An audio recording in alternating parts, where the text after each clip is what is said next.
చిన్న ప్రార్థన చేసుకుని ముందుకు వెళదాం. కృపా సత్య సంపూర్ణుడు పరిశుద్ధుడు అయిన ప్రభా నీకు వందనములు స్తోత్రులైన, సర్వలోక రక్షకుడు సర్వోన్నతుడైన ప్రభా నీకు వందనములు స్తోత్రులైన, భూమికి ఆకాశానికి ప్రభు అయిన దేవానికి వందనం స్తోత్రులైన, సర్వ సృష్టినైనా నీ పరిశుద్ధ నామములో తండ్రి వందనం స్తోత్రం, సృష్టించిన దేవానికి వందనములు స్తోత్రులైన.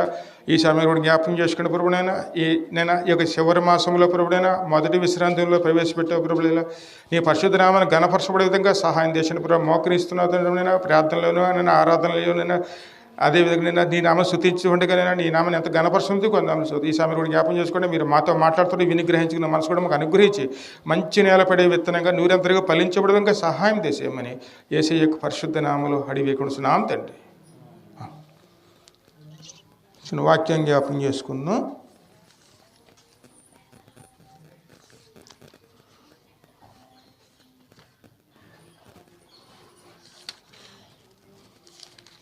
ఈరోజు వాక్యం యెషయా గ్రంథం 51:1 నుంచి జ్ఞాపకం చేసుకుందాం. నీతిని అనుసరించు యెహోవాను వెదుకుచు ఉండువారులారా నా మాట విను. ఎవరి మాట వినాలి అమ్మా? నీతిని అనుసరించు యెహోవాను వెదుకుచుండు వారులారా నా మాట వినుడి. మీరు ఏ బండ నుండి చెక్కబడితీరో దానిని ఆలోచించుడి. మీరు ఏ గుంట నుండి త్రవ్వబడితీరో దానిని ఆలోచించుడి. మీ తండ్రి అయిన అబ్రహాము సంగతిని ఆలోచించండి. మిమ్ములను కనిన సారాను ఆలోచించుడి. అతడు ఒంటరి అయి ఉండగా నేను అతనిని పిలిచి తిని అతనిని ఆశీర్వదించి అతనిని ఎక్కుమంది ఎగునట్లు చేసి తిని యెహోవా సియోనును ఆదరించుచున్నాడు. దాని పాడైన స్థలములన్నిటినీ ఆదరించి దాని అరణ్య స్థలములను ఏదేను వలె చేయుచున్నాడు. దాని ఎడారి భూములు యెహోవా తోట వలె వగునట్లు చేయుచున్నాడు. ఆనంద సంతోషములను కృతజ్ఞతాస్తుతియు సంగీత గానములను దానిలో వినబడును. నా ప్రజలారా నా మాట ఆలకించండి, నా జనులారా నాకు చెవియొగ్గి వినుడి. ఉపదేశము నా యొద్ద నుండి బయలుదేరును. జనములకు వెలుగు కలిగినట్లు నా విధిని నియమించుతును. నేను ఏర్పరుచు నా నీతి సమీపముగా ఉన్నది. నేను కలగజేయు రక్షణ బయలుదేరుచున్నది. హల్లెలూయా. ఈ మాట ఎవరు మాట్లాడుతున్నారు?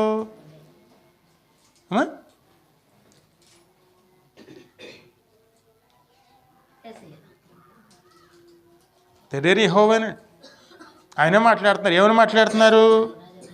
నీతిని అనుసరించుచు యెహోవాని వెదుకుచు నుండు వారులారా నా మాట వినుడి. ముందు మనం దేవుని మాట వినటం నేర్చుకోవాలి. లోకంలో ఎన్నో రకాల మాటలు వింటూ ఉంటాం మనం.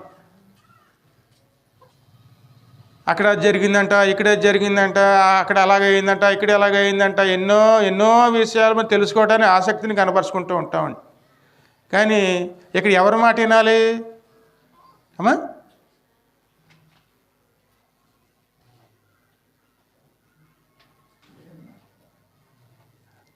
ఇందుకు ఏ మాటల మీద ఆసక్తి కలిగి ఉండాలండి? కానీ దేవుని మాటని ఏం చేసుకుంటున్నాం? ఎందుకంటే పరిస్థితులు చాలా దారుణంగా ఉన్నాయండి. ఖచ్చితంగా దేవుడే మాట్లాడుతున్నారు ఈరోజు. ఏమని మాట్లాడుతున్నారు?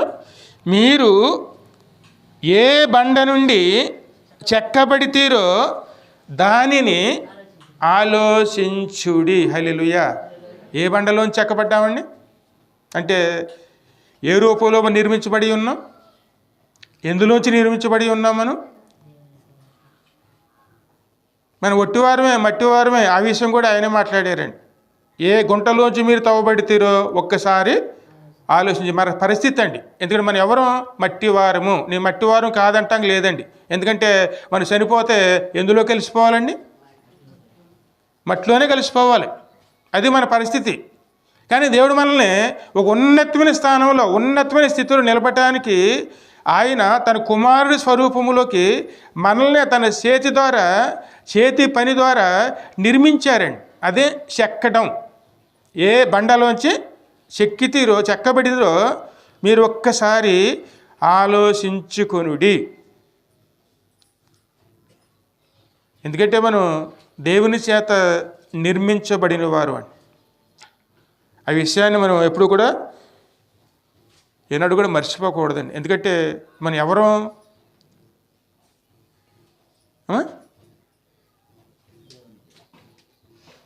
ఎందుకంటే ఒక సమయంలో మనం కేవలం ఒట్టివారమే, అక్కడెక్కడ తచ్చట్లాడుతూ ఉండి అక్కడెక్కడ జీవిస్తున్న వారమే. కానీ దేవుని కృపతో మనం దేవుని సన్నిధిలోకి, అంటే నీతిని వెతకడానికి వచ్చాం. అంటే ఈ లోకంలో జీవించాలి, మనం ఎలా జీవించాలి? సంతోషంగా జీవించాలి, సమాధానంగా జీవించాలి. అదేవిధంగాను మనసు ప్రశాంతంగా ఉండాలి, ఇంట్లో ప్రశాంతత ఉండాలి, సమాధానం ఉండాలి. ఇవన్నీ ఎందులోంచి వస్తాయి? నీతిలోంచి అండి.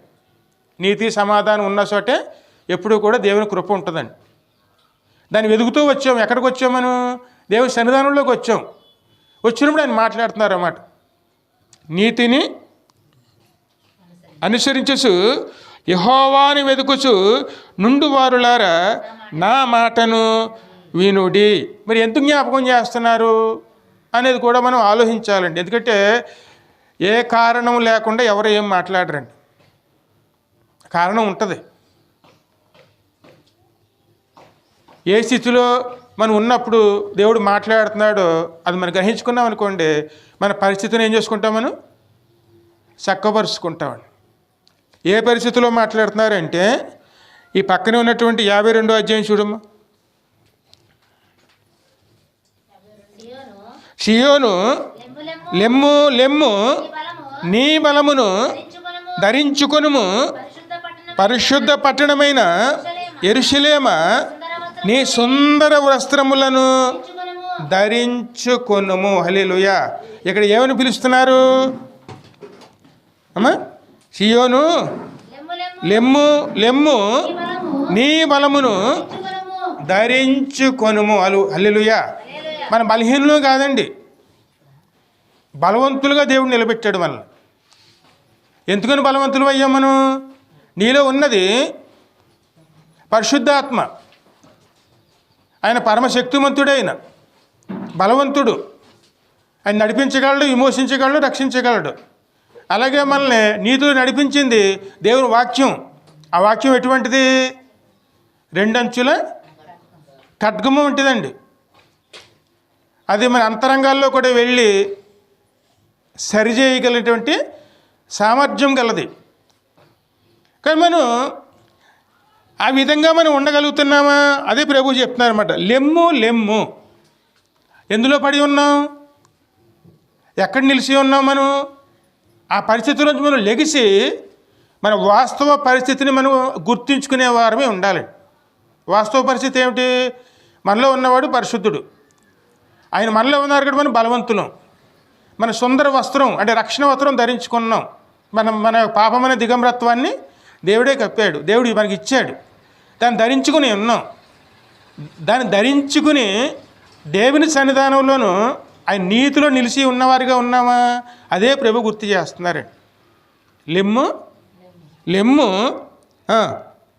నీ సుందర నీ బలమును ధరించుకొనుము, పరిశుద్ధ పట్టణమైన యెరూషలేమా. హల్లెలూయా. మనం గమనించుకోవాల్సింది ఏమిటంటే దేవుని సన్నిధానం పరిశుద్ధమైంది. దేవుని సంఘము దేవుని చేత పరిశుద్ధపరచబడిందండి. దేవుడే నిర్ణయించాడు. పరిశుద్ధమైనటువంటి పట్టణం అంటే దేవుని రాజ్యం అండి. పరలోక రాజ్యం ఎక్కడుంది? ప్రస్తుతానికి దాని యొక్క నమూనా అంటే ఇప్పుడు ఏదైనా ఒక బిల్డింగ్ మనం కట్టాలనుకున్నాం అనుకోండి, ఆ బిల్డింగ్కి ముందు ఈ రకంగా కట్టాలని చెప్పి ఆ యొక్క నమూనా ప్లాన్ కూడా వేస్తారండి. దాన్ని నమూనా అంటారు. దాని ప్రకారమే అంత నిర్మిస్తారండి. ఇంకా పెద్ద పెద్ద పట్టణాల్లో అయితే అది కట్టబడినటువంటి ప్లాన్ కూడాను భద్రపరుస్తారు. దాని పునాదుల్లో ఏమున్నాయి, దాని కింద ఏమున్నది, ఎక్కడ ఏ రూమ్ ఉన్నది, ఎక్కడ ఏ పరిస్థితులు ఉన్నాయి, అవన్నీ కూడా అందులో ఉంటాయండి. మనకి పరలోక పట్టణానికి నమూనా దేవుని సమాజం అండి. ఈ సమాజంలో ఏమున్నది? పరిశుద్ధత. ఇది పరిశుద్ధమైనటువంటి పట్టణం. అందులోకి వచ్చాం. అంటే మరి నీతిని వెతికేవారు ఎక్కడ వెతకాలండి? నీతి దొరికే స్థలంలో వెతకాలా, లేకపోతే ఎక్కడ పడితే అక్కడ వెతికితే దొరుకుతుందా? ఇక్కడే దొరుకుతుందండి. మరి ఆ దొరికే స్థలంలో మనం ఎదుగుతున్న వారము ఆ నీతిలో మనం జీవించగలుగుతున్నామా? అదే ప్రభు గుర్తు చేయాలి. లెమ్ము ఎక్కడి నుంచి వచ్చావో ముందు ఆ పరిస్థితిలోంచి లెగిసి వాస్తవ పరిస్థితిలోకి మనం వచ్చేవారమునే ఉండాలి. చాలా ప్రాముఖ్యమైన విషయం అండి ఇది. ఎందుకంటే పరిస్థితులు చూస్తుంటే చాలా భయంకరంగా ఉన్నాయి. ఎందుకంటే మొన్న ఒకళ్ళ ఇంటికి సాయంకాలం 8 గంటలకు పిలిచారండి. పిలిస్తే ఫోన్ చేసి పిలిచారేమో, అయ్యా ఒకసారి మా ఇంటికి రండి, చాలా ఇబ్బందికర పరిస్థితులు ఏర్పడినాయి అని. ఏమిటంటే ఒక వారం రోజులు బట్టి ఒక శక్తి వచ్చి పీడించేస్తుందంటండి వారి పిల్లల్ని, ఆవిడ్ని పీకి నొక్కేస్తుందంట, గుండెల మీద కూర్చుంటున్నారు, ఇష్టానుసారంగా హింసించేస్తుందంటండి. 9 అయితే చాలండి, ఇంటి ముందు అడుగుల శబ్దాలు ఇష్టానుసారంగా ప్రవర్తిస్తుందంటండి. వాళ్ళు భయపడిపోతున్నారు, ఏం చేయాలో అర్థం కావట్లేదు. ఆ సమయంలో వాళ్ళ పెద్ద అబ్బాయి కేరళలో జాబ్ చేస్తున్నాడండి. ఇది పరిస్థితిని వాడికి ఫోన్ చేస్తే వాడు ఏమన్నాడంటే, ముందు మీరు అక్కడెక్కడ తిరగటం మానేసి ముందు అయ్యగారికి పిలిచి ప్రార్థన చేయించుకోండి, ఆయన ఏం చెప్తారు చేయమని చెప్పి, వెళ్తారా వెళ్ళరా నీ ఫోన్ నేను అయ్యగారికి నీ ఫోన్ చేసి చెప్పమంటారని చెప్పి వాడు గట్టిగా చెప్పేటప్పటికి ఫోన్ చేసి అడిగారు. వెళ్ళాం. వాస్తవ పరిస్థితి ఏమిటంటే వాళ్ళ కుటుంబం దేవునిలో రక్షించబడి దగ్గర నేను రాకమునిపై రక్షించబడ్డారు. అంటే 25-30 సంవత్సరాలు అయిపోతుంది. పరిస్థితి చూస్తే అక్కడ భయంకరమైన పరిస్థితి. ఇంట్లోనూ వాస్తవంగా చూస్తే పైకి రక్షణ పొందుకున్నాం, కానీ అక్కడ పరిస్థితి ఎలాగుంది? ప్రార్థన లేకపోవడం కాదండి, లోకంలో ఉన్నాయన్నీ అందులోనే ఉన్నాయి. భయంకరమైన పరిస్థితి. అక్కడ వయసు దగ్గర 18 సంవత్సరాలే, ఇష్టానుసారంగా ప్రవర్తన, ఎవరికి మాట లొంగుతలేదు, ఎవరి మాట వినటం లేదండి. తండ్రి చూస్తే తండ్రి అలాగే, కానీ ప్రార్థన అనుసరిస్తున్నవాడు, నీతిని అనుసరిస్తున్న వారే. వెళ్ళగానే నేను చెప్పాను, అమ్మ మీరు లోకాన్ని తీసుకుంటే లోకం వచ్చి ఇంట్లో ఉంటుంది, దేవుడిని తీసుకుంటే దేవుడు వచ్చి ఇంట్లో ఉంటాడు. లోకాన్ని అనుసరిస్తే లోకం పరిస్థితుల్లో వస్తాము ఇంట్లోకి. మీరు వాస్తవం తెలుసుకుని ఇప్పటికైనా సరే కుటుంబంగా మీరు దేవుడి మీద ఆనుకుంటే దేవుడు ఖచ్చితంగా సహాయం చేస్తాడు, ఇప్పుడైనా మేలుకోండి అని చెప్పి గట్టిగా హెచ్చరించి, చెప్పవలసినవి కొంచెం గట్టిగానే చెప్పి వారికి ప్రార్థన చేసి వచ్చాము. నీకు భయం అనిపిస్తుందా? యేసు రక్తమే చేయమనుకో, నీ దగ్గర వాక్యం ఉందా, చదువు ఉంది, వాక్యం చదువుకో. ఎందుకంటే మార్కు సువార్త 5వ అధ్యాయంలో చెప్తుంది కదండి, ఆయన ఉన్న చోట సాతాను నిలవదండి, వాక్యం ఉన్న చోట సాతాను నిలబడదు. ఆ వాక్యాన్ని ఎత్తుపట్టుకో, ఆయన మీద ఆధారపడు, ఆయన నాకు ఉన్నాడని ధైర్యంగా నిలబడు. ఏ శక్తి కూడా నీ ఇంటికి ముందు కూడా రావడానికి కూడా అవకాశమే ఉండదని చెప్పి గట్టిగా చెప్పి వచ్చాం. మనాడు ఫోన్ చేసాం, ఏమీ లేదు శుభ్రంగా ఉంది, అంత రాత్రి బాగానే నిద్రపోయామన్నా. నిన్న ఫోన్ చేసాం, బాగానే ఉందన్నారు. కానీ వాస్తవం ఏంటంటే రాత్రి 6 వేరు జరిగితే నీరసంగా ఉందని చెప్పి శుభ్రం ఇంట్లో పడుకున్నారు. అంతే. ఏ పరిస్థితులు ఉండిపోయామండి?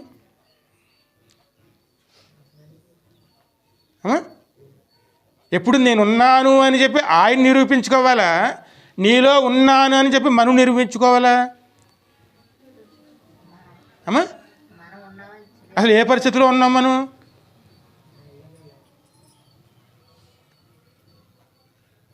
ఇది భయంకరమైన పరిస్థితి అండి. ఇది వాస్తవం గ్రహించుకోలేకపోతుంది. మన ఇంకో పాప, ఆమె డిగ్రీ చదువుతుంది.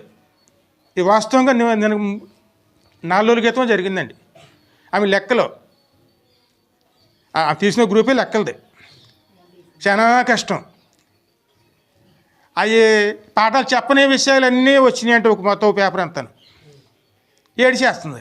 ఇంటికాడ ఏడిచేస్తుంటే ప్రార్థన చేస్తే ఏదో ముందు రోజు బాగానే రాసింది, రెండో రోజు అస్సలు అర్థం కాక ఇంకా ఏడిచేస్తుంది. ఏడిచేస్తాను. రాత్రి 8 గంటలు 8:30కి వచ్చిందండి, మందిరానికి వచ్చింది. వచ్చి చెప్పడం లేదండి, ఏడుస్తూ మొదలుపెట్టింది. ఏమిటమ్మా అంటే, ఇది పరిస్థితి అయ్యగారు, మరి ఏం చేయాలో అర్థం కావట్లేదు పాస్టర్గా. మరి రాయాలి అంటే రాయలేకపో, చదవాలి అంటే తలకి ఎక్కడం లేదు. ఎందుకంటే ఇంతకు మునుపు నాకు చెప్పలేదు ఈ పాఠాలు ఏమని. ఎన్ని రాయమంటే నేను ఎలా రాయగలను? ఇప్పుడు తెలిసినవి కూడా రావట్లేదు రాయటానికి. అందులో మాకు అర్థమైనవి కూడా రాయలేకపోతున్నాను. ఏం చేయాలి? అనేటప్పటికి ధైర్యం మా ప్రార్థన చేసుకుని, నీకు ఏం వస్తాయో అవి రాసుకో, రాని ఏమన్నా ఉంటే దేవునికి అప్పచెప్పేసుకో. నీకు చేతగాంది దేవునికి అప్పచెప్పేసుకో. నమ్మకంతో ఉండు, విశ్వాసంతో ఉండు. రేపు వద్దన నువ్వు పరీక్షలు రాయటానికి వచ్చినప్పటికీ అయితే నీకు అభ్యంతరంగా వచ్చినాయో, ఇబ్బందికరంగా వచ్చినాయో ఆ క్వశ్చన్లు ఆ పేపర్లో ఉండవు. వాస్తవంగా చూసుకోగలుగుతాను. కానీ నీలో ఏముండాలి? విశ్వాసం, నమ్మకం. దేవుడే చూసుకుంటాడు, నాకు వచ్చిన నేను రాసుకుంటాను, ఆ తర్వాత పరిస్థితి దేవుడే చూసుకుంటాడని చెప్పి గట్టిగా చెప్పేతోడికి అలాగే వెళ్ళి చదువుకుంది. రాత్రి ఫోన్ చేసి చెప్పిందండి, పేపర్ అంతా మార్చేశారంటండి. ఆ పేపర్ రాయడానికి ఇవ్వలేదండి. వాస్తవంగా ఈ పేపర్ మీకు ఇవ్వకూడదు, అది పొరపాటు వల్ల వచ్చింది. ఇప్పుడు పేపర్ లేదు కాబట్టి మీకు తెలిసినవి, మీ చదువుకున్నవి రాయండి, వాటిని మేము తీసుకుంటామని పరీక్షలు రాసి వచ్చి చెప్పిందండి. అంటే దేవుని మీద అనుకుంటే దేవుడే చూస్తాడండి. లోకం మీద అనుకుంటే అది మనం గమనించుకోవాలండి ఎప్పుడూను. ముందు మనం బలవంతులు. ఎందుకంటే మనలో ఉన్నవారు ఎవరు? పరిశుద్ధాత్ముడు అండి. మనం ఉన్న స్థలం ఏమిటి? పరిశుద్ధమైన స్థలం. ఇది పరలోక రాజ్యానికి నమూనా. మనం ఇందులో పిలిచాడు దేవుడు. నీతిని ఎదుగుతూ వచ్చాం మనం, ఆయనలో నిలిచి ఉన్నాం. ఆయన బలం మనకు దేవుడు అనుగ్రహిస్తాడండి. కానీ మనలో ఏముండాలి? విశ్వాసము, నమ్మకము. కానీ ఈ రెండింటిని పక్కన పెట్టి లోకాన్ని తీసుకొచ్చి ఆ లోకం మీదే ఆధారపడి సమస్యలు వచ్చినప్పుడు మనం బెంబేలు పడిపోతే మన విడుదల ఎక్కడి నుంచి వస్తుంది? వాస్తవానికి వీళ్ళిద్దరూ కూడా అలనేటి పేరుకి రాలేదండి.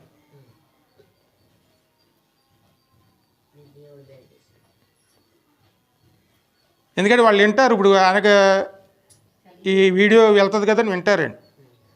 చెప్తున్నా, వాస్తవపరిచి చెప్తున్నానండి. మన పిలిచిన దేవుడు నమ్మకమైన వాడు. తను తాను నిరూపించుకోవటానికి ఎన్ని కార్యాలు చేయాలి?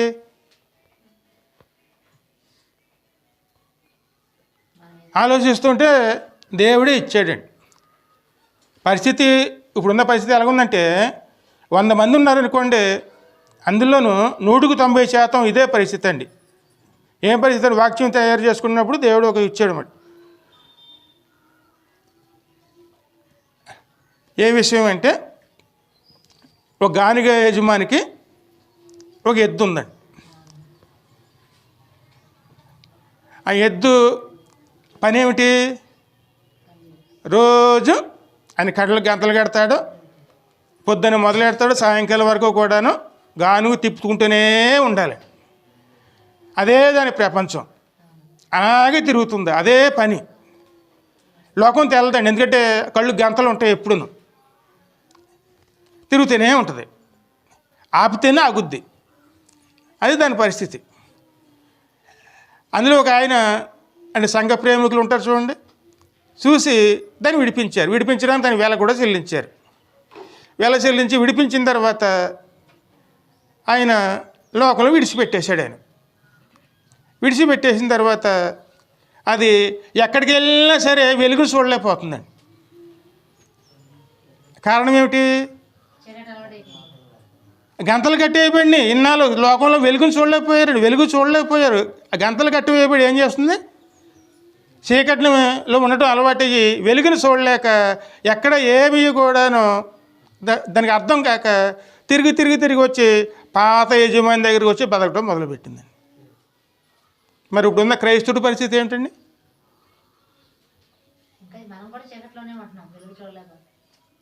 అంటే వాస్తవంగా పరిస్థితి ఏమిటండి? యేసయ్య వచ్చాడు, ప్రాణం పెట్టాడు, రక్షించాడు. జీవించడానికి మనం నేర్చుకోవడానికి పరలోక రాజ్యాన్నే ఇక్కడ రాజ్యముగా సంఘాన్ని ఏర్పరిచాడు, అందులో నడిపించాడు. మరి అందులో బతకటం నేర్చుకున్నామండి. తిరిగి తిరిగి తిరిగి ఎక్కడికి వెళ్తున్నాం? అదే లోకంలోకి అండి. ఈ వాస్తవాన్ని ఖచ్చితంగా ప్రభువే చెప్పారండి. అందుకే దాన్ని వెంటనే యూట్యూబ్లో కూడా పెట్టాను. ఎందుకంటే ఆ సమయంలో దేవుడు ఇచ్చేటువంటి వాక్యం అండి. అంటే ఆ మాటలన్నీ కూడా ఆయన బయలుపరిచారు కాబట్టి నేను మర్చిపోతానేమని చెప్పి వెంటనే యూట్యూబ్లో పెట్టాను. అది వాస్తవ పరిస్థితి అండి. మనం తిరిగి తిరిగి తిరిగి ఎక్కడికి వెళ్తున్నాం? ఏ పాపములోంచి అయితే బయటకు వచ్చామో, ఏ చీకటిలోంచి అయితే బయటకు వచ్చామో, తను వెలుగులోకి నడిపించినా సరే ఆ వెలుగుని మనం వాస్తవాన్ని తీసుకోలేక అలవాటు పడిన జీవితంలోకి మళ్ళీ చీకటిలోకి వెళ్ళిపోతున్నాం. మరి ఆయన కోసం అని పెట్టిన ప్రాణం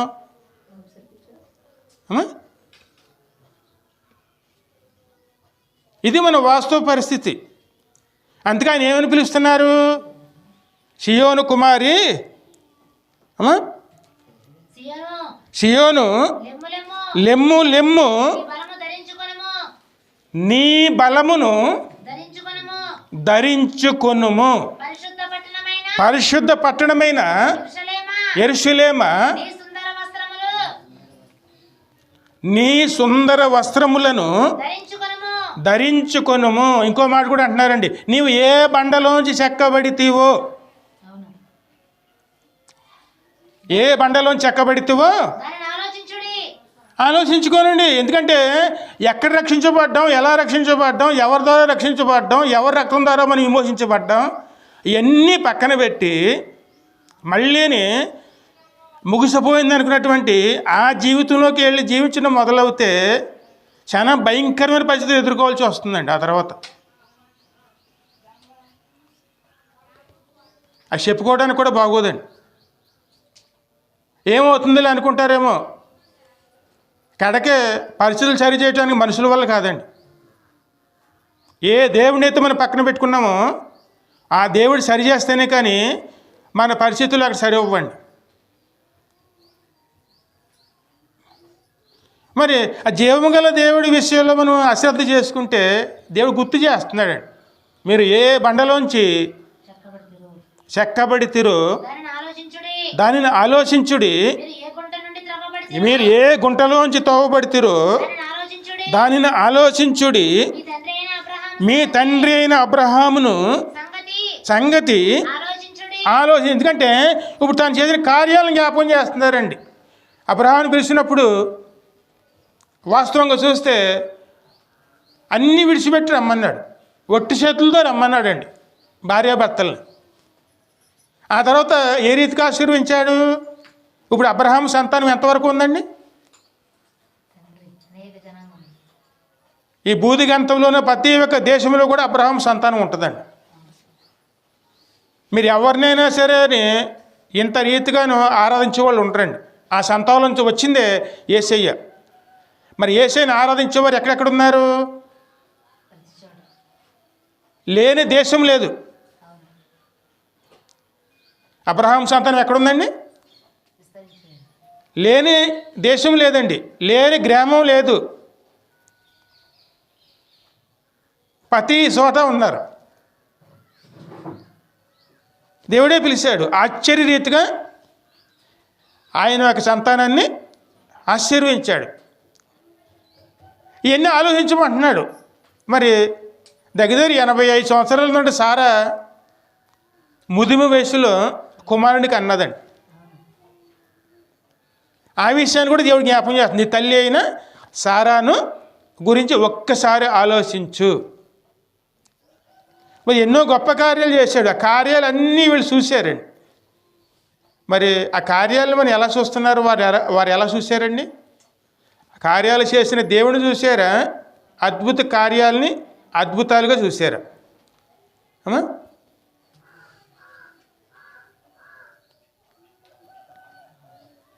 ఆ కార్యాల్లో దేవుని చూసామనుకోండి, దేవుని మహిమపరుస్తాం. కానీ ఆ కార్యాలు మనం అద్భుతాలుగా చూసామనుకోండి, అద్భుతాలుగా మనం సంతోషపడతామండి. కానీ చేసిన దేవుణ్ణి అక్కడే మర్చిపోతామండి. అంతే, వాస్తవంలోకి రావాలండి. ఆ కార్యాలు ఎవరు చేశారు? ఇంకా వాక్యంలో చూస్తే ఒకసారి యెషయా గ్రంథం 48:27 చదువు. 21, 22 వచనాలు.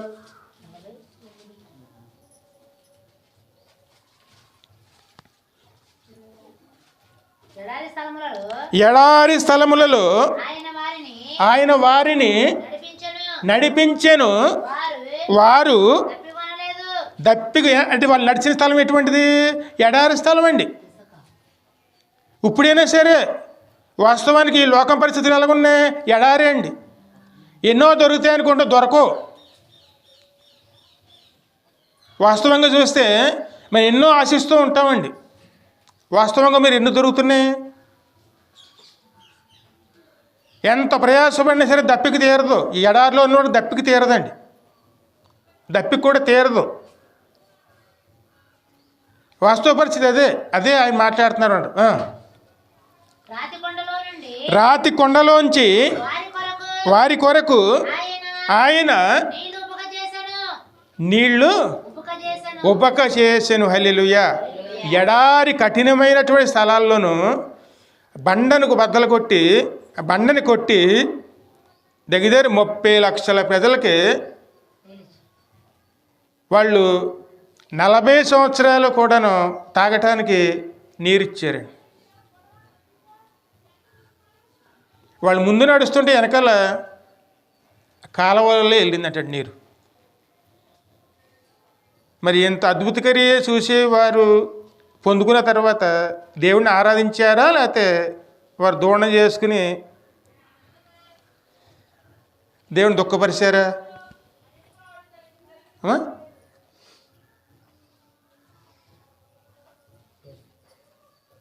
ఇంటికాడ చిన్న నీళ్ళు తవ్వుకుంటేనే, నీళ్లు పడితేనే వెళ్ళి ముందు మన దేవుడిని ఆరాధించుకుంటామండి. కటిక ఎడారిలోను అందులోనూ 30 లక్షల మంది ప్రజలు, పశువులు అన్నీ తాగటానికి 40 సంవత్సరాలు వారు ఎళతుంటే వెనకాలే వచ్చింది నది. పెద్ద నదిలాగా వచ్చిందండి. అంత అద్భుతమైనటువంటి క్రియ చూసినా సరే, మా జీవం గల దేవుడు నడుస్తున్నా సరే, పగల మేఘస్తంభంగా రాత్రి అగ్నిస్తంభంగా నడుస్తున్నా సరే, ఎడారిలోను కట్టిక ఎడారిలోను దేవుడు నడిపించినా సరే, దేవుడిని చూసారా లేకపోతే ఆయన చేసిన అద్భుతాలను చూసారా?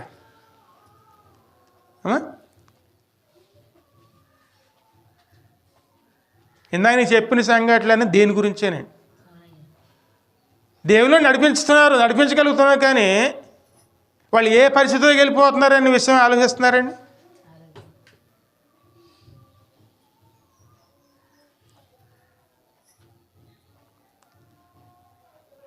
ఎందుకంటే మనం ఉన్న చోటు ఏంటిది? పరిశుద్ధమైన స్థలం.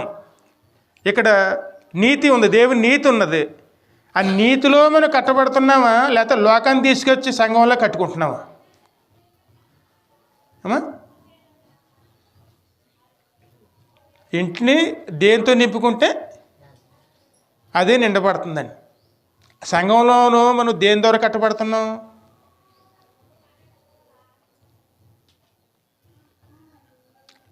వాస్తవంగా దేన్ని తీసుకుంటున్నామండి? దేవుని వాక్యానికి విలువనిచ్చామనుకోండి, వాక్యమే కడుతుంది మనల్ని. దేవుని వాక్యాన్ని పక్కన పెట్టామనుకోండి, సంఘంలో వాక్యం లేకపోతే, సంఘం కనుక వాక్యానికి విలువనివ్వకపోతే లోకం కడుతుందండి సంఘాన్ని. పేరుకుంటాం కావాల్సినంత ప్రజలు, కానీ వారు ఎక్కడికి వెళ్ళాలి? కడికే గానుగెద్ది జీవితం అండి. తిరిగి తిరిగి తిరిగి తిరిగి ఎక్కడికి వెళ్తాం లేని ఆ నరకానికే, ప్రాణాన్ని ఆవేశపెట్టేటువంటి, నరకాన్ని తీసుకెళ్ళేటువంటి ఆ సాతాన్నే వెంబడిస్తాం. కానీ ఎక్కడికి వచ్చి ఉన్నామో, ఎలా వచ్చామో, ఎలా మార్చబడ్డామో అన్న విషయాన్ని పూర్తిగా మర్చిపోతామండి. అదే విషయాన్ని బయలుపరిచారన్నమాట. ఎందుకంటే మనం ఉన్న పరిస్థితులు ఏం చేసుకోవాలి? మనం సరి చేసుకోవడానికి ప్రయాసపడేవారునే ఉండాలి. ముందు లెగాలి. అందుకే ఆయన అంటున్నారు, లెమ్ము లెమ్ము, ముందు దులుపుకో. అక్కడ ఎందుకు కింద కూర్చుంటే ఏమంటుకుంటాయండి అమ్మా?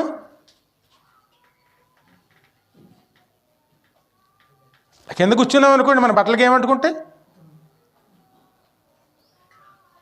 ముందు దులుపుకోవాలి. మళ్ళీ రాయబండి చూడండి ఇక్కడ.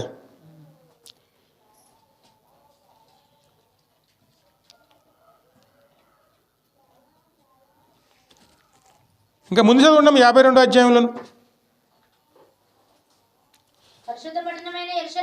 పరిశుద్ధ పట్టణమే యెరూషలేమా, నీ సుందర వస్త్రములు ధరించుకొనుము. ఇక మీదట సున్నతి పొందని వాడొక్కడైనను అపవిత్రుడైనను నీ లోపలికి రాడు. ఎప్పుడు?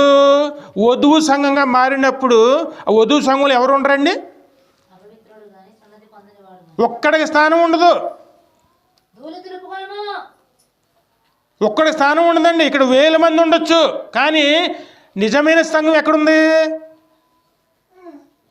వధువు సంఘం. ఆ సంఘంలో ఎవరి స్థానం లేదు? అపవిత్రుడైనను సున్నతి పొందడి వాడైనను. బాప్తిజం తీసుకోండి అమ్మా, తీసుకోండి అమ్మ అంటే తీసుకోరు. దేవుని వెంబడించండి, వెంబడించరు. కానీ ఆయనని ఆ సున్నతి అంటే ఆ విధంగా మనం వెళ్ళలేదు అనుకోండి, మరి ఏ సంఘంలో సభ్యులే ఉంటామండి అమ్మా?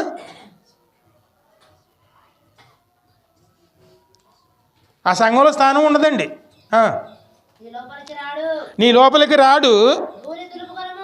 ధూళి దులుపుకొనుము యెరూషలేమా, లేచి కూర్చో. ముందు లెగు, అక్కడి నుంచి పరిస్థితుల నుంచి లెగిసి కూర్చుని. ఎవరితో చెరపట్టబడ్డాం?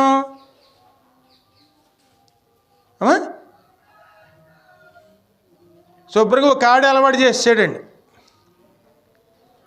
ఆ కాడి మెడ మీద ఉంది, మరి తిరుగుడు అలవాటైంది. అదే ప్రపంచం అనుకుంటున్నాం మనం. దాన్ని గుర్తు చేస్తున్నారండి.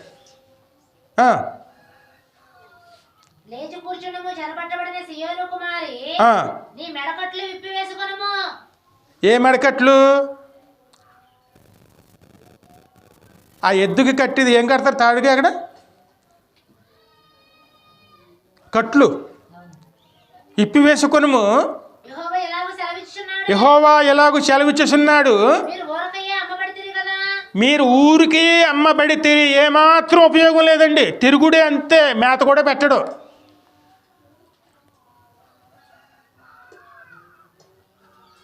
ఆ జీవితం అంతా ఎలా ఉంటుంది? నరకమే. రోకలు ఇయ్యక, ఎందుకంటే పరిశుద్ధత ఇవ్వడు, పరలోకి పెట్టడానికి తీసుకెళ్ళడు. ఊరికి అమ్మబడ్డాం.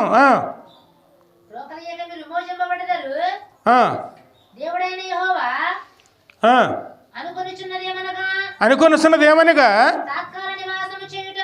తాత్కాలిక నివాసము చేయుటకై పూర్వకాలమున నా జనులు ఎక్కడికి వెళ్ళారండి బతకటానికి? ఇదేనండి. 6 నెలలు సంహారం చేస్తే ఏమవుతుందండి? ఆ, చాలమ్మ. ఎప్పుడైతే వాళ్ళలోకి వెళ్ళామో ఆడు వదిలిపెడతాడా? అదే బాగుంది అనుకుంటామండి. అందుకని వాస్తవం గుర్తు చేస్తున్నాడు, ముందు లెగిసి అక్కడ దుమ్ము దులుపుకో. దుమ్ము దులుపుకున్నాం అనుకోండి, పాడైపోయిన స్థలములను నేను మరలా కట్టి, ఇందాక మీ చదివిన ఆ వాక్యంలో ఉంటుందండి.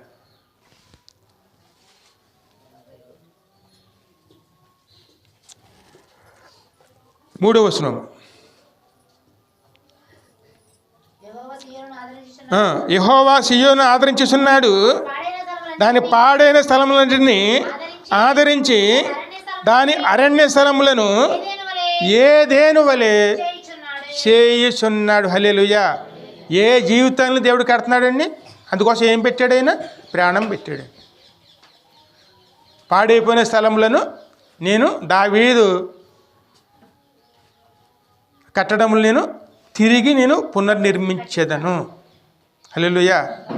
దేవుని చేత మనకి కట్టబడాలండి. దేవునికి లోబడ్డామనుకోండి, పరిశుద్ధాత్మ ఆలయాలుగా మార్చబడతామండి. అందు గురించి మనం ఎక్కడి నుంచి లేగాలి?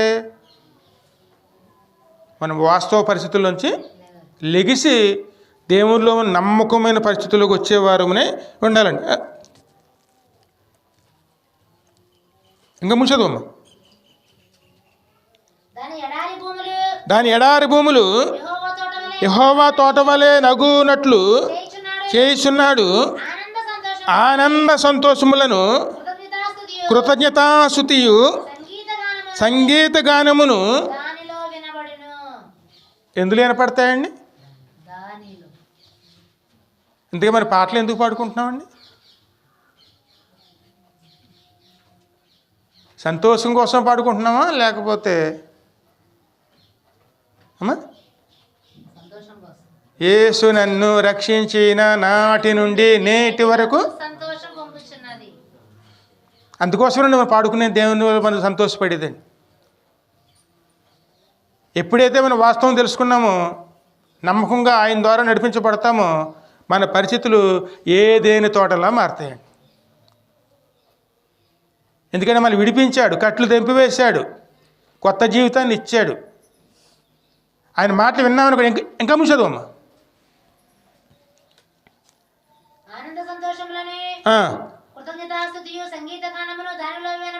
వినబడును. నా ప్రజలారా నా మాట ఆలకించుడి, నా జనులారా నాకు చెవియొగ్గు వినుడి. ఉపదేశము నా యొద్ద నుండి బయలుదేరును. దేవుని వాక్యం ఎక్కడి నుంచి వచ్చింది?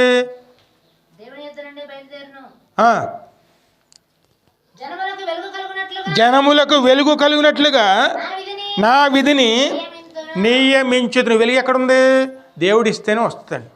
దేవుడు వెలుగులోకి నడిపించాడు, కానీ వెలుగు చూడలేక ఏమైందండి? తిరిగి తిరిగి తిరిగి ఎక్కడికి వెళ్ళింది? చీకట్లోకి వెళ్ళిందండి. ఇది వాస్తవ పరిస్థితి అండి. అందుకే మనం ఏ బండలోంచి మనం చెక్కబడ్డాము. హల్లెలూయా. మరి ఏ బండలోంచి చెక్కబడ్డాము మనం? ఒకసారి మనం ఇక్కడ 50వ అధ్యాయం కూడా చూడమ్మా.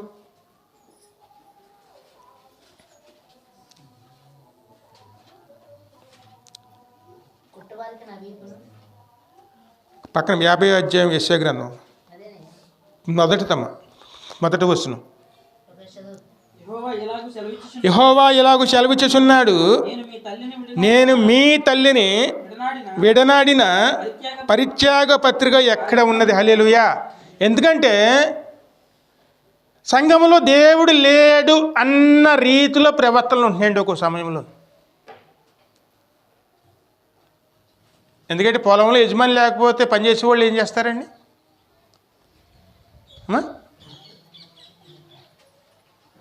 శుభ్ర ఒళ్ళొంచుకు పని చేస్తారా? సంఘంలో దేవుడు లేకపోతే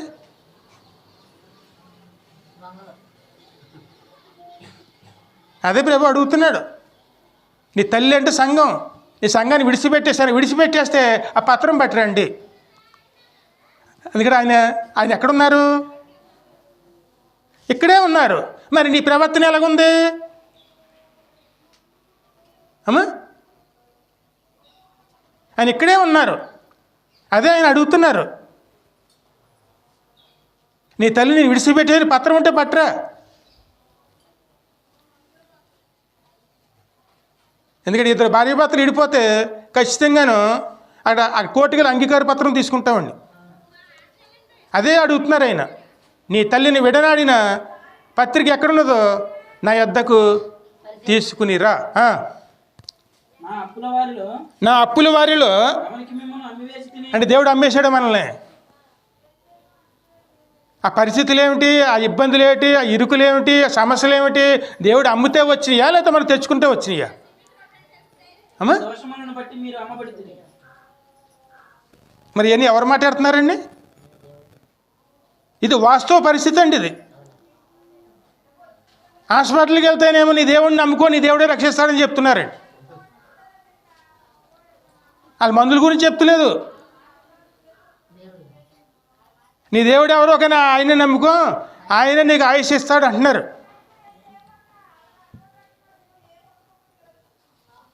మరి పరిస్థితుల్లో మారడానికి కారణం ఏమిటి? అందుకే మనం ఉన్న స్థలాన్ని ఏమిటో మనం గ్రహించుకునే వారమే ఉండాలండి. ఎవరైనా లోక రక్షకుడు. ఏ బండలోంచి మనం చెక్కబడ్డామో, ఏ స్థితిలో మనం రక్షించబడ్డామో అది మనం ఎప్పుడు కూడా మర్చిపోకూడదు. ఎందుకంటే ఆయన పైన ఉన్నవాడు ఎప్పుడు కూడా మనం ఆయన సన్నిధానంలో మనం పరిశుద్ధమైనటువంటి ఆయన రాజ్యంలో మనం ఆయన నీతిలోను ఇక్కడ నిలిచి ఉండేవారునే ఉండాలి. హల్లెలూయా. ఇక్కడ మన క్రమంలో ఉన్నామనుకోండి, ఆయన శిక్షణలో ఉన్నామనుకోండి, పరలోక రాజ్యంలో మనం ఉన్నవారు అవుతామండి. అంటే పరలోక రాజ్యం ఎలాగుంటుంది అంటే ఎప్పుడు వస్తాయో అప్పుడు వెళ్ళేవారుగా, ఎప్పుడు వస్తాయో వచ్చేవారుగా ఉంటుందండి.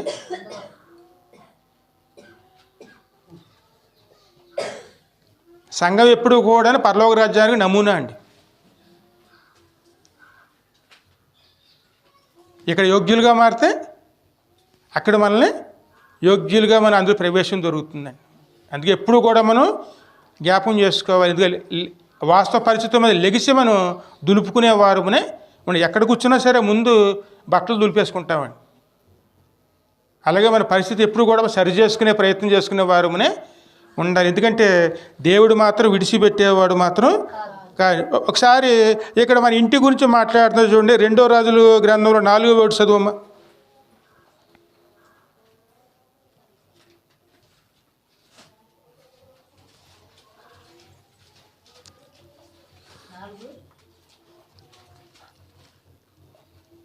ఒకటో వచనం నుంచి. అంతటా ప్రవక్తల శిష్యులలో ఒకని భార్య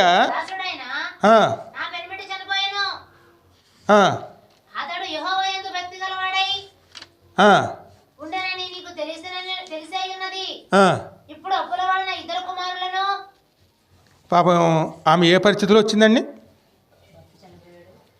అమ్మా? ఆ యజమాని ఎవరు? ఆ యజమాని ఇక్కడ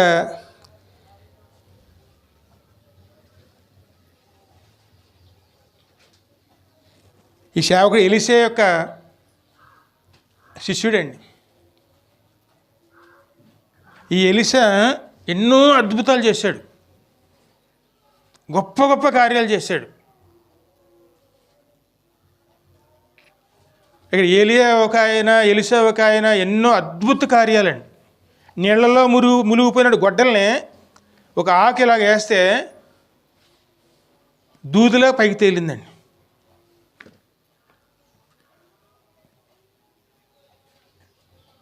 ఎన్నో అద్భుతాలు చేశాడు. ఆయన శిష్యుడు ఈయన. ఆయన కాలం నుండి దేవుని దగ్గర వెళ్ళిపోయాడు. భార్య వచ్చిందండి. ఏమని వచ్చింది? అయ్యా, బతికినన్నాళ్ళు నీ ఇద్దరు శిష్యరకం చేశాడు, ఇప్పుడు దేవుని దగ్గరికి వెళ్ళిపోయాడు, కానీ ఆయన అప్పులు చేసి వెళ్ళిపోయాడు. అప్పులు అంటే ఏమిటి అమ్మా? ఈ రోజుల్లో మనకి ఒక అలవాటు ఏమిటంటే అప్పు పుడతలేదండి అనుకుంటాం మనం. అప్పు అంటే పాపానికి ఫలితం అండి. అప్పు చేస్తున్నాడు పాపంలో ఉండి జీవిస్తామని అర్థం అండి. అప్పు చేయమని దేవుడు ఎప్పుడు చెప్పడండి. ఇచ్చేవారుగా చేస్తానడా పుచ్చుకునేవారుగా చేస్తానడండి అమ్మా. ఆ సేవకుడు ఏం చేశాడు? ఊరంతా అప్పులు చేసాడు. పిల్లలు ఉన్నారు. అప్పుల వాళ్ళు ఏం చేశారు? ఇంటికి వచ్చారండి. చూస్తే డబ్బులు లేవు ఇవ్వటానికి. వచ్చి గట్టిగా పట్టుకున్నారు. నువ్వు ఇవ్వకపోతే నీ పిల్లల్ని వెట్టి సాగరి చేయించుకోవటానికి తీసుకెళ్ళిపోతామని చెప్పి పిల్లల్ని తీసుకెళ్ళిపోతానికి సిద్ధపడిపోయారండి. అప్పుడు యజమాని జ్ఞాపకం వచ్చాడు. యజమాని దగ్గరికి వచ్చింది. చెప్తుందనమాట, అయ్యా పలానా నీ శిష్యుడి యొక్క భార్యని నేను, ఆయన కాలం చేశాడు, ఈ సంగతి నీకు కూడా తెలుసు, నీ దగ్గర ఎలా జీవించాడో కూడా నీకు తెలుసు. అతడు చనిపోతూ అప్పులు చేసి వెళ్ళిపోయాడు. అప్పులు వాళ్ళు వచ్చారు, మా పిల్లల్ని బానిసలుగా తీసుకుపోవటానికి బలవంతం చేస్తున్నారు. ఇప్పుడు నన్ను ఏం చేయమంటారు అని వచ్చారు. అప్పుడు ఆయన చెప్తున్నారు అన్నమాట, అమ్మా నీ ఇంట్లో ఇప్పుడు ఏమున్నది అమ్మా? చదవండి వాక్యం. నా వల్ల నీకేం కావాలి? ఇప్పుడు నీ ఇంట్లో ఏమున్నది చెప్పు, అది నాకు తెలియజెప్పము. నీ ఇంట్లో ఏమున్నది? అందుకామె నీ దాసురాలనైనా నా ఇంటిలో నూనె కుండ ఒక్కటి ఉన్నది. దావీదు కూడా ఇదే మాట చెప్తాడండి. నేను చీకటి పడక మునిపే నీ వాక్యం ధ్యానం చేస్తాను, నేను తెల్లవారక మునిపే నీ నామములోను ప్రార్థన చేస్తాను. ఈ రెండు నేను నిత్యము నేను చేస్తూ ఉంటాను. అంటే దావీదు ఇంట్లో ఏమున్నాయండి? చీకటి పడక మునుపు వాక్యం జ్ఞానం, తెల్లవారక మునుపు ప్రార్థన. ఎందుకంటే తెల్లారితే లోకంలో బతకాలి, దేవుని కాపుదలు కావాలి. రాత్రి జ్ఞానం చేసుకోవాలి. మనం జ్ఞానం చేసుకొని మనలో ఆత్మ జ్ఞానం చేస్తుందండి. అందుకోసం ఏం కావాలి? దేవుని వాక్యం కావాలి. అందుకే పడుకున్నప్పుడు ఏముండాలి? వాక్యం జ్ఞానం ఉండాలి. లెగిసినప్పుడు ఏముండాలి? ప్రార్థన ఉండాలండి. అదే నూనె కుండ. నూనె కుండ ఒకటి ఉన్నది, అది తప్ప ఏమీ లేదు. ప్రార్థన ఉంటే చాలండి, ఎన్ని అప్పులని తీరిపోతాయి అమ్మా. ఇంత ఇంట్లో ఏముండాలి? ఇంత వాస్తవంగా ప్రార్థన ఉందా? వాక్యమును ప్రార్థన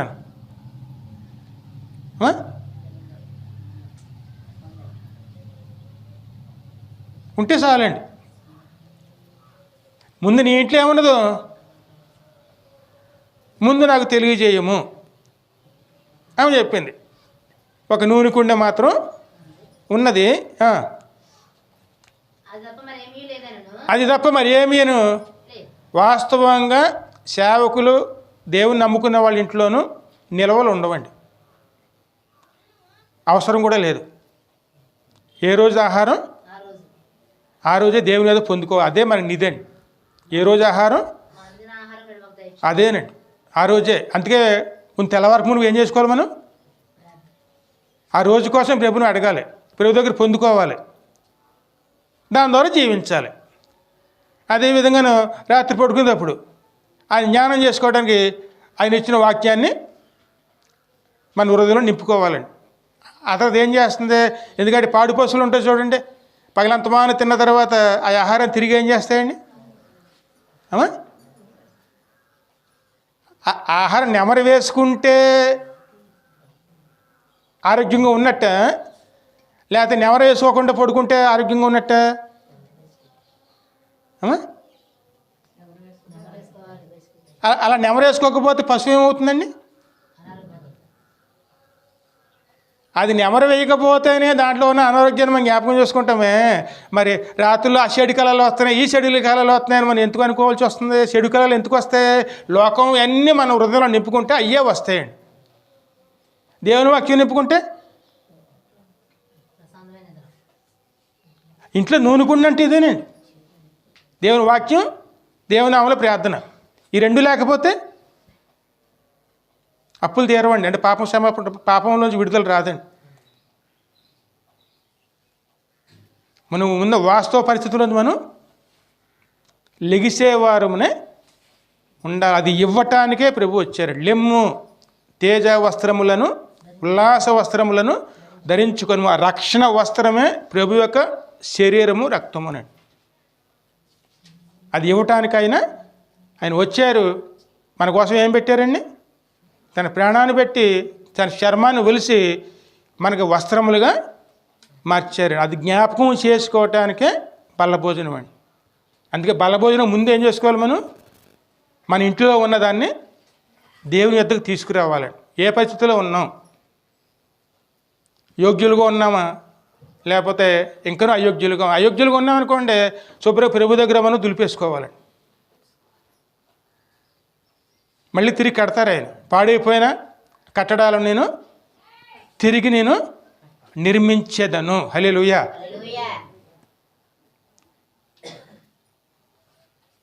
దాని పరిస్థితులు మనం చక్కగా మనం అనుకూలపరుచుకున్నాం అనుకోండి, మనం ఏదేని తోట వలె దేవుడు మనల్ని పునర్నిర్మిస్తాడండి. ఖచ్చితంగానండి. ఇన్నాళ్ళు మనం ఏదో రకంగా బతికేసాం. దేవుడు లేడు అనుకుంటున్నాం. సంఘంలోనూ ఉన్నాడండి. ఉన్నాడు కాబట్టే మాట్లాడుతున్నాడు. ఇప్పుడు వాస్తవ పరిస్థితులు ఖచ్చితంగా చెప్తాండి. మన సంఘంలో ఖచ్చితంగా ఈ పరిస్థితే ఉందండి. ఖచ్చితంగానండి. సంఘంలో దేవుడు ఉన్నాడు, పొలంలో యజమాని ఉన్నాడు. యజమాని పొలంలో ఉంటే పనిచేసే వాళ్ళు భయం వస్తుంది. సంఘంలో దేవుడు ఉందని గుర్తుంచుకుంటే సంఘంలో మనల్ని ఏమొస్తుందండి? భయం వస్తుంది, భక్తి వస్తుంది. అది మనం గుర్తుంచుకోలేకపోయామనుకోండి, లోకంలో ఉన్నట్లుగా మనం సంఘంలో కూడా ఉంటాం.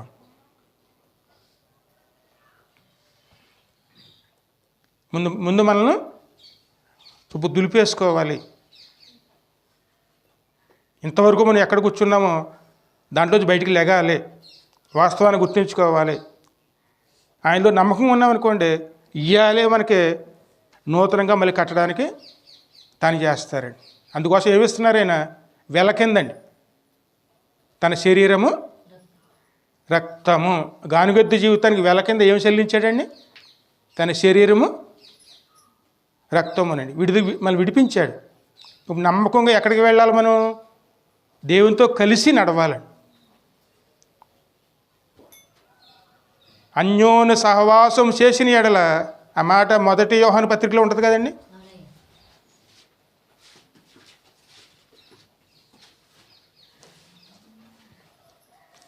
అయితే ఆయన వెలుగులో ఉన్న ప్రకారము మనం వెలుగులో నడిచిన ఎడల మనము అన్యోన్య సహవాసము గలవారమై యుందుము. ఎవరితో అన్యోన్య సహవాసం? ఆయన కుమారుడైన యేసు రక్తము ప్రతి పాపమును కడిగి మనల్ని పవిత్రులుగా అదే నూతనం కట్టబడతామండి. దేవుడు చిన్న వాక్యాన్ని దీవించి ఆశీర్వదించునుగాక. తీసేయండి. చిన్న వాక్యం జ్ఞాపకం చేసుకుని బల్లభోజనానికి వెళ్దాం.